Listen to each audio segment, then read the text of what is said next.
You have this white farmer and his wife, who clearly are of age enough to remember the horrible days, talking about how wonderful this woman was and coming to her defense when there's questions about clips edited out of context and people saying things. Perhaps we're hearing all of the story. Shame on all the news organizations that ran that clip in a loop without having the entire story. An angry activist on the right took her out of context, or didn't at least give her time and fairness. Two wrongs don't make a right. I think it's sort of hard for Breitbart to continue to deny photos, statements, placards, things along those lines as it relates to the Tea Party. So continue to try to tar and feather the NAACP when they were factually correct makes no sense whatsoever and simply does not advance his argument at all. This has ripped away the veil and shown us all that is wrong with politics today.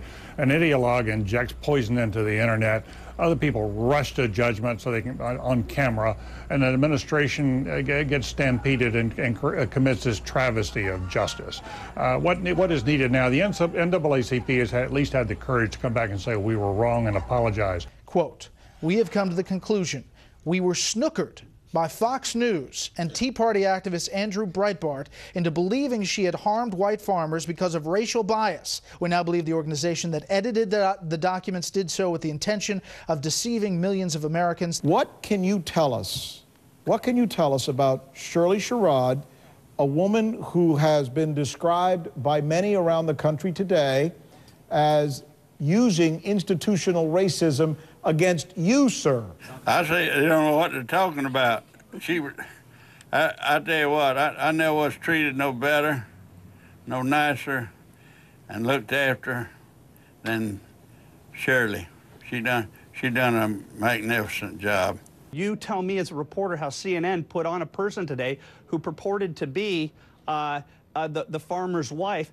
What did you do to find out whether or not that was the actual farmer's wife? And I don't know what brought up the racist mess. I just want to stir up some trouble, it sounds to me now, if you want to know my opinion. Well, Andrew had no idea what the context of the comments were, but that didn't stop him from launching the smear campaign. And that's what Andrew Breitbart and Fox News and the right-wing media does.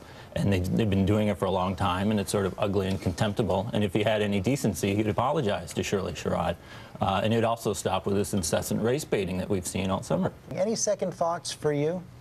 I have no second thoughts regarding the course that Vilsack took. I have no idea why a video that was posted to draw attention to the conflict between the Tea Party and the Tea Party and the Democratic Party trying to attack.